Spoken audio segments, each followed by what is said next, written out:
Hi friends, మీకు కనుక ఈ వీడియో నచ్చినట్లయితే తప్పకుండా లైక్ చేయండి. రణవీర్ తన కూతుర్ని తలుచుకొని ఎంతగానో బాధపడిపోతూ ఉంటాడు. ఇక లాయర్కి తన కూతురు గురించి మొత్తం కూడా నిజం చెప్పేస్తాడు. ఆ మనోహరిని ఎన్నిసార్లు నా కూతురు గురించి అడిగినా కూడా తను నిజం చెప్పడం లేదు. అది నా కూతురు గురించి నిజం చెప్పిన మరుక్షణమే దాన్ని నేను చంపేస్తాను. నా కూతురు జాడ తెలియడం లేదు కాబట్టే అది ఇంకా ప్రాణాలతో మిగిలింది అని చెప్పి అలా రణవీర్ లాయర్కి తన కథ గురించి మొత్తం కూడా చెబుతూ ఉంటాడు. ఆ రోజు ఆ రాక్షసి నా జీవితంలోకి రాకుండా ఉంటే ఎంతో బాగుండేది, కానీ ఇప్పుడు దానివల్ల నేను నా కూతురు ఎంతో బాధని అనుభవిస్తున్నాం అని చెప్పి రణవీర్ అంటూ ఉంటే, మీ కూతురు గురించి మీరు వెతికే ప్రయత్నం చేయలేదా అని చెప్పి లాయర్ అడుగుతూ ఉంటాడు. అప్పుడు రణవీర్, ఎందుకు వెతకలేదు లాయరు, నేను ఎన్నో చోట్ల నా కూతురు ఫోటో పట్టుకొని ఎన్నో ఏళ్ళుగా తిరిగాను, కానీ నా కూతురి జాడ మాత్రం తెలియలేదు అని చెప్పి రణవీర్ ఎంతో బాధపడిపోతూ ఉంటాడు. ఇక అప్పుడు లాయర్, నీ బాధ చూస్తూ ఉంటే నాకు కూడా చాలా బాధగా అనిపిస్తుంది రణవీర్. నీ కూతురు అంటే నీకు ఎంత ప్రేమ అర్థమవుతుంది. నేను ఈ పరిస్థితుల్లో ఏమి చేయలేను, కానీ ఒక సలహా మాత్రం ఇవ్వగలను. లెఫ్టినెంట్ అమరేంద్ర ఉన్నాడు కదా, అతనికి నీ బాధ చెప్పుకొని నీ కూతురు ఫోటో అతనికి ఇస్తే అతను నీకు తప్పకుండా హెల్ప్ చేస్తాడు. అతనికి దేశం అంతటా కూడా నెట్వర్క్ ఉంది. ఖచ్చితంగా ఆయన నీ కూతురి జాడ కనిపెట్టగలరు.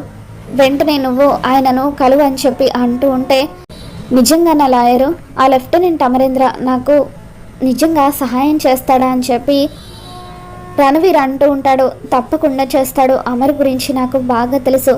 ఒక్కసారి మాటిచ్చాడంటే ప్రాణం పైన మాట తప్పడు అని చెప్పి అంటూ ఉంటాడు.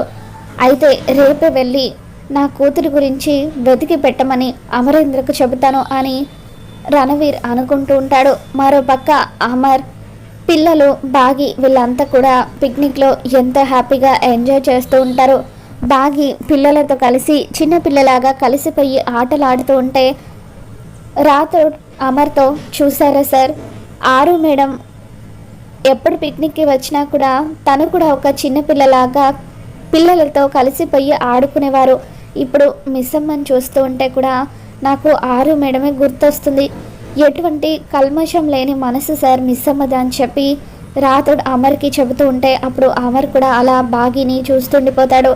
ఇక ఆ తర్వాత అమర్ కూడా తన బాధనంతా మర్చిపోయి కనీసం ఈ ఒక్కరోజైనా పిల్లల్ని సంతోషపెట్టాలనుకొని పిల్లలతో కలిసి అలా సరదాగా గేమ్స్ ఆడుతూ ఉంటే బాగి కూడా అమర్ని చూసి ఎంతగానో ఆనందపడిపోతూ ఉంటుంది. నిజంగా ఈయన ఎప్పుడూ కూడా మాతో ఇలాగా సరదాగా ఉంటే ఎంత బాగుంటుంది, కానీ ఇంట్లో ఎప్పుడు సీరియస్గా మొహం పెట్టుకొని తిరుగుతారు అని చెప్పి అలా బాగి అనుకుంటుంది. ఇక అలా అమర్ పిల్లలతో బాగితో సరదాగా ఆటలు ఆడుతూ ఉంటాడు. వాళ్ళంతా కలిసి కళ్ళగంతలు ఆడుతూ ఉంటే అప్పుడు అమర్ తన కళ్ళకు గంతలు కట్టుకొని పిల్లల్ని, బాగిని, మనోహరిని వీళ్ళందరినీ కూడా పట్టుకోవాలని చెప్పి ప్రయత్నిస్తూ ఉంటాడు. అమర్ వాళ్ళ అమ్మ నాన్న వీళ్ళంతా కూడా ఎంతో ఆనందంగా చప్పట్లు కొడు, రే అమర్ నేను ఇక్కడున్నాను, పట్టుకో పట్టుకో అని చెప్పి వాళ్ళు అలా అమర్తో ఆటలు ఆడుతూ ఉంటారు. ఇక అప్పుడు సడన్గా అమర్ వాళ్ళ నాన్నగారు, ఈ పిక్నిక్ వచ్చిందే మనం బాగిని అమర్ని దగ్గర చేయడం కోసం కదా అని చెప్పి ఇక అలా ఒక్కసారిగా బాగిని అమర్ మీదకి తోసేస్తాడు. దాంతో కళ్ళకు గంతలు కట్టుకొని ఉన్న అమర్ బాగిని హక్ చేసుకుంటాడు. మిస్ అమ్ అవుట్ అని చెప్పి ఇక అలా అమ్ము అరుస్తూ ఉంటుంది. బాగిని అలా అమర్ గట్టిగా హక్ చేసుకుని ఉండడంతో అది చూసిన మనోహరికి ఒళ్ళు మండిపోతూ ఉంటుంది. ఈ పిక్నిక్ వల్ల ఏదైతే జరగకూడదు అనుకున్నానో అదే జరిగిపోతుంది. వీళ్ళిద్దరూ పిక్నిక్లో దగ్గరైపోతున్నారు, అయినా కూడా నేనేమీ చేయలేకపోతున్నాను అని చెప్పి అలా మనోహరి ఏదో ఒకటి చేసి అర్జెంటుగా ఈ బాగిని ఇంట్లో నుండి వెళ్ళగొట్టించాలి అని చెప్పి మనోహరి అనుకుంటూ ఉంటుంది. పిక్నిక్ తర్వాత ఇక అందరూ కూడా ఎంజాయ్ చేసి ఇంటికి తిరిగి వెళ్ళిపోతారు. ఇక తర్వాత రోజు ఉదయాన్నే అమర్ డ్యూటీకి అని చెప్పి వెళ్ళి ఇంటికి వస్తాడు. అమర్ డ్యూటీ నుండి వచ్చేసరికి బాగి గదంతా కూడా సర్దుతూ ఉంటుంది.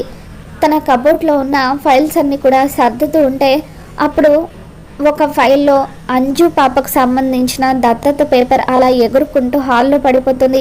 ఇక అప్పుడే టేబుల్ దగ్గర అంజు హోంవర్క్ రాసుకుంటూ ఉంటే తన దగ్గర ఆ దత్తత పేపర్ పడిపోవడంతో ఇదేంటి అడాప్షన్ సర్టిఫికేటా, ఇది మా ఇంట్లో ఎందుకుంది అని చెప్పి అంజు ఆలోచిస్తూ ఉంటుంది. ఇక బాగి అయ్యో ఏదో పేపర్ పడిపోయింది అని చెప్పి అలా పైనుండి చూస్తూ ఉంటే అప్పుడే అమర్ ఇంట్లోకి వస్తాడు.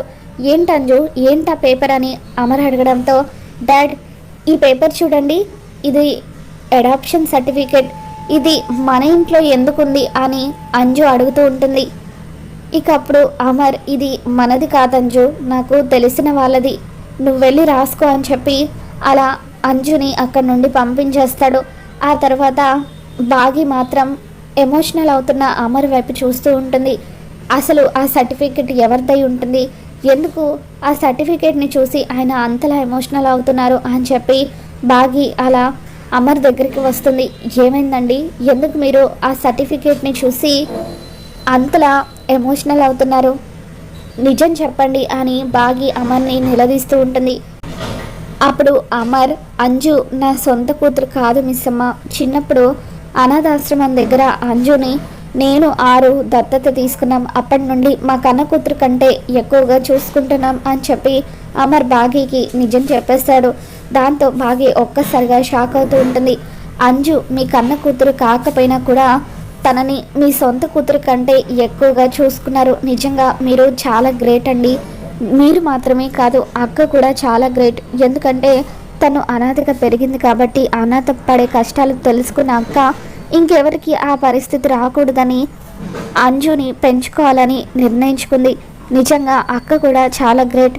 ఈ విషయం తెలిసిన తర్వాత నాకు మీ మీదున్న గౌరవం రెట్టింపైంది అని చెప్పి బాగి నేను కూడా ఎప్పటికీ ఈ విషయం ఎవరికి తెలియనివ్వనండి, నా మనసులోనే దాచుకుంటాను అని చెప్పి మీరు బాధ్యత తీసుకున్నట్టుగానే తల్లిగా నేను కూడా నేను బతికున్నంత కాలం నా 4 పిల్లల బాధ్యత తీసుకుంటాను అని చెప్పి అలా బాగి అమర్కి మాటిస్తుంది. ఇక వాళ్ళిద్దరూ అలా అంజు గురించి మాట్లాడుకోవడం మనోహరి వినేస్తుంది. ఏంటి, అంజు అమర్ సొంత కూతురు కాదా? సొంత కూతురు కాకపోయినా కూడా అంజుని అమర్ అంత ప్రేమగా చూసుకుంటున్నాడా? ఇప్పటి వరకు ఈ విషయం నాకు కూడా తెలియదు అని చెప్పి అలా మనోహరి ఒకవేళ ఈ విషయం మనకెక్కడైనా ఉపయోగపడుతుందేమోనని ఆలోచిస్తూ ఉంటుంది. మరోపక్క తర్వాత రోజు ఉదయాన్నే రణవీర్ అమర్ని కలవడం కోసం అని చెప్పి ఇంటికి వస్తాడు. ఎలా ఉన్నారు రణవీర్ అని చెప్పి అమర్ అంటూ ఉంటే నేను బాగున్నాను సార్, మీతో ఒక ముఖ్యమైన విషయం మాట్లాడడానికి వచ్చాను అని అలా రణవీర్ అంటూ ఉంటే దేని గురించి అని అమర్ అడుగుతాడు. నా కూతురు గురించి అని రణవీర్ అంటూ ఉంటే అక్కడే ఉన్న మనోహరి ఎంతగానో టెన్షన్ పడిపోతూ ఉంటుంది. ఏంటి, నీకు కూతురు కూడా ఉందా అని చెప్పి అమర్ అంటూ ఉంటాడు. అవును సార్, నాకు కూతురు కూడా ఉంది, నా కూతురు అంటే నాకు ప్రాణం, తనని నేను ఎంతో అల్లారు ముద్దుగా పెంచుకున్నాను, కానీ నా భార్య నా కూతుర్ని నాకు 6 సంవత్సరాలుగా దూరం చేసింది అని చెప్పి రణవీర్ అంటూ ఉంటాడు. ఏంటి, 6 ఏళ్ళుగా మీ కూతురికి మీరు దూరం అయ్యారా? ఇప్పుడు మీ కూతురు ఎక్కడుంది, మీ భార్య దగ్గరే ఉందా అని చెప్పి అంటూ ఉంటే లేదు సార్, నా భార్య దగ్గర ఇప్పుడు నా కూతురు లేదు, తను నా కూతుర్ని ఎక్కడ పెట్టిందో అర్థం కావడం లేదు, అందుకే కనీసం మీరైనా ఈ విషయంలో నాకు సహాయం చేస్తారేమోనని మీ దగ్గరికి వచ్చాను అని రణవీర్ అంటూ ఉంటాడు. కొంపదీసి నేను తన భార్యనని, మా ఇద్దరికి పుట్టిన కూతుర్ని నేనేదో చేశానని రణవీర్ అమర్కి నిజం చెప్పేస్తాడా ఏంటి అని మనోహరి కంగారు పడిపోతూ ఉంటుంది. చెప్పండి రణవీర్, మీ కూతురు విషయంలో నేను ఎటువంటి సహాయం చేయాలి అని అమర్ అడుగుతూ ఉంటాడు.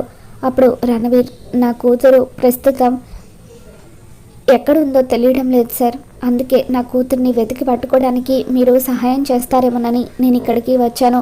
ఇదిగోండి నా కూతురు దుర్గా తన పేరు. చిన్నప్పుడు సంవత్సరం పాపగా ఉన్నప్పుడు నా భార్య నా కూతుర్ని తీసుకొని ఎక్కడికో వెళ్ళిపోయింది. ఆ తర్వాత నా కూతుర్ని తనేం చేసిందో కూడా ఇప్పటి వరకు తెలియలేదు అని అలా రణవీర్ బాధగా తన కూతురు ఫోటోని అమర్ చేతిలో పెడతాడు. ఇక దాంతో అమర్ ఆ ఫోటోని చూసి ఒక్కసారిగా షాక్ అవుతూ ఉంటాడు. అది చిన్నప్పటి అంజలి ఫోటో అని తెలుసుకున్న అమర్, అంటే అంజు రణవీర్ కూతురా అని చెప్పి షాక్లో ఉండిపోతాడు.